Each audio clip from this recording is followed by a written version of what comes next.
Donald Trump should be here tonight to talk with you and answer your questions. He's not. He refused to come. But understand that part of his plan is to put in place a national sales tax of at least 20% on everyday goods and necessities. And that, by economist estimates, independent economists, would cost you as the American consumer and taxpayer an additional $4,000 a year. Do you think Donald Trump is a fascist? Yes, I do. That for many people who care about this issue, they also care about bringing down the price of groceries. They also care about our democracy and not having a president of the United States who admires dictators and is a fascist.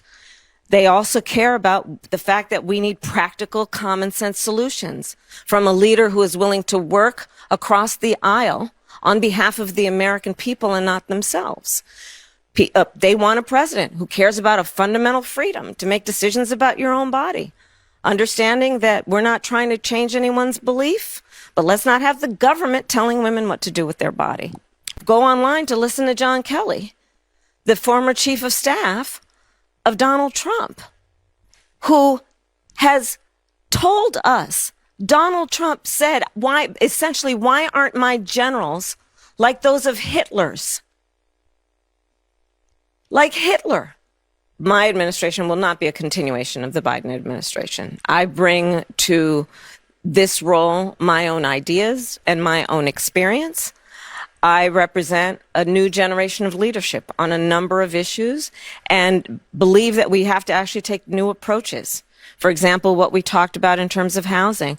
My experience that leads to that priority includes what I did to take on the big banks around the foreclosure crisis when I brought billions of dollars to homeowners that were the subject of predatory lending. I know what home ownership means to the American people, not to mention what it meant to my mother, who worked very hard and saved up so that by the time I was a teenager, she was able to buy our first home. Do you pray every day? I do pray every day. I do pray every day, sometimes twice a day.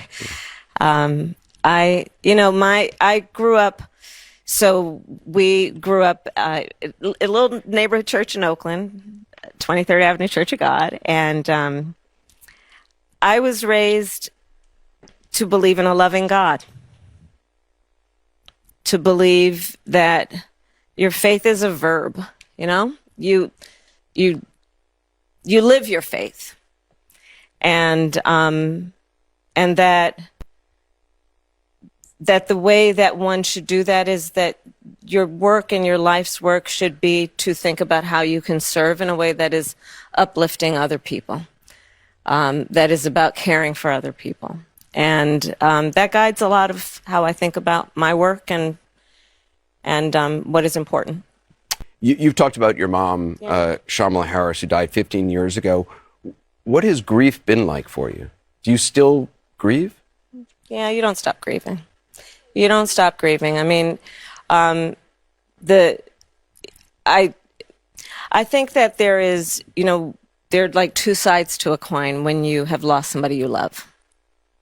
Or that two sides to a coin, that phrase becomes evident, which is if you have had the blessing of a close and important relationship with someone, then when you have that, the other side of the coin is that when you lose them, the grief becomes even deeper. Our country deserves to have a president of the United States who is not afraid of good ideas and does not stand on pride. If a perspective needs to be informed by different points of view to build consensus and to have a common sense approach, I'm never going to shy away from good ideas. And I'm not going to feel the need to have pride associate with a position that I've taken when the important thing is to build consensus to fix problems. I believe in fixing problems. I love fixing problems. And so I pledge to you to be a president who not only works for all Americans, but works on getting stuff done. And that means compromise.